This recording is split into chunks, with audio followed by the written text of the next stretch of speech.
Hello and welcome to my channel. Well, what we have here is this little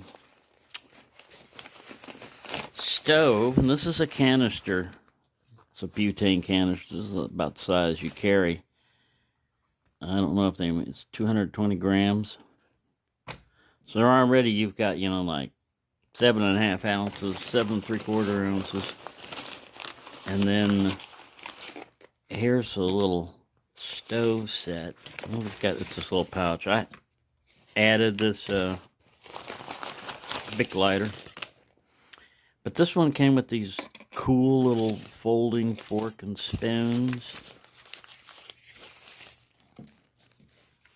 and it came with this extreme loyalty program.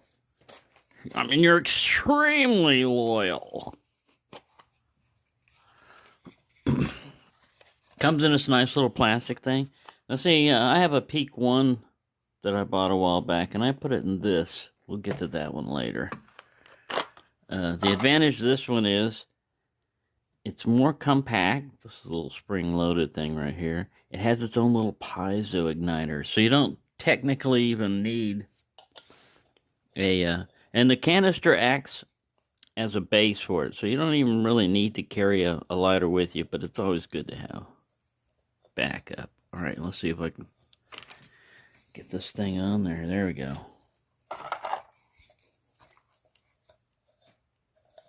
Tighten it all the way down. There's a little valve here that, releases the gas.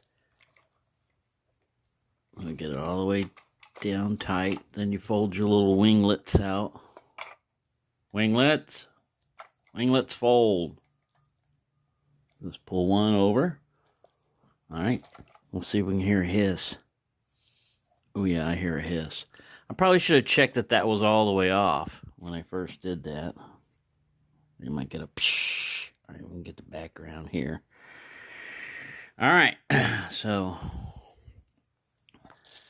let's turn the gas on and piezo it, huh?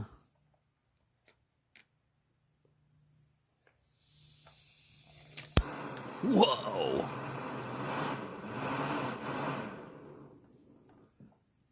So that's the advantage to one of these is you've got total flame regulation. I mean, go down to a little...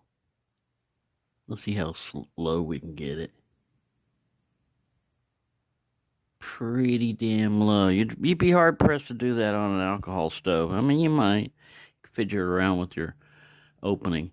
But then you can go to jet blast. Let's set the smoke detector off.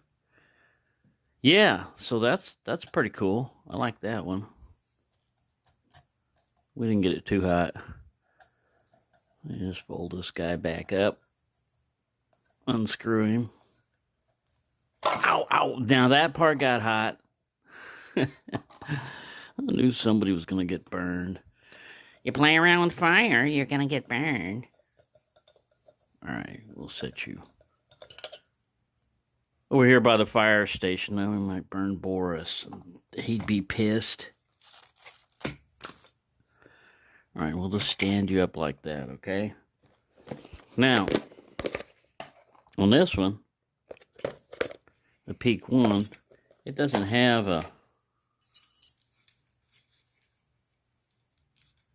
Remember what was on that little chain there.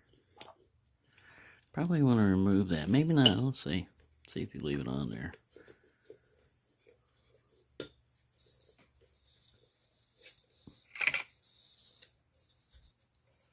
Yep, starting to get friction there with the valve. Alright, this one works the same way. But you have to supply your own... And these wings are not linked together like that other one. You have to supply your own ignition source. So here we go. This knob is easier to get a hold of than that little wire one.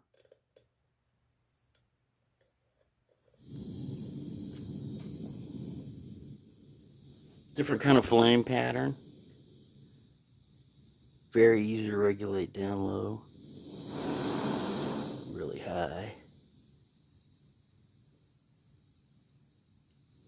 good regulation on it. So that's why people like these kind of stoves. I'm gonna wait before I mess with that one and burn myself. But yeah, they're usually pretty fast. They're pressurized gas, so you don't have to mess around with anything leaking usually, you know. You don't have to worry about falling down and leaking all over the place. Put this little wire guy up. I think that's what happens when you push this in here. With it all the way off, it's kind of like at this angle. But when you go to put it in the thingamajiggy, it might turn it, you know, to line up with the square and open up the gas a little bit. So you want to probably check that before you fire it up. But anyways, nice and compact. And I like these little, you know, fold out fork and stuff. It's, rather than being stuck with a spork, you get one of these and you've got a real fork.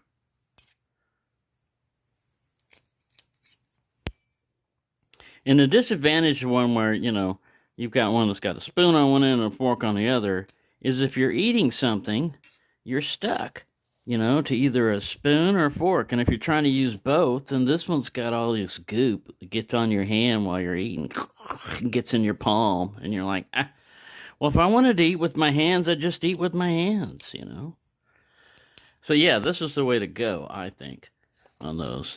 So my thing would be like, they're both convenient. I'm not doing a boil test or a run test with them or anything like that, but they're probably, you know, since they're using the same amount of fuel, it's just which one has more efficient. Wow, those wings got warm. They're still warm. Ow, ow, ow. That head is hot, too. Just for that short period of time, it just touched me and burned me. Yeah, you're playing around with fire, you're gonna get burned. You keep burning your mouth, you're gonna get a ruler upside it. Alright. So there you go. I hope you enjoyed that. So, you know, I got that propane adapter in there. And a match safe. Another one of those match safes. UCO. And some cordage. A little cordage down there. The difference between butane and propane is boiling point, for one. Propane has a lower boiling point, minus 43 degrees or so Fahrenheit, whereas butane has a minus 30 or just slightly below freezing boiling point. So if it's really cold outside and stuff and you put one of these, you know, out in the snow, it needs to boil to create a gas. You can't just be liquid, you know, coming out and work on this. So it has to vaporize. So that's one difference. The other thing is propane is run at a higher pressure, so it's usually outdoors, you know, in a bigger tank and stuff like that. And if you have a regulator, like a pressure regulator on them, butane one is lower pressure, so it probably wouldn't handle a higher pressure like propane. But a propane regulator might do the other way around. Either way, anytime you start switching from one fuel source to another, just be aware of what you're doing. And that it could have consequences unintended that you wouldn't get if you'd have just stuck with what it was designed for.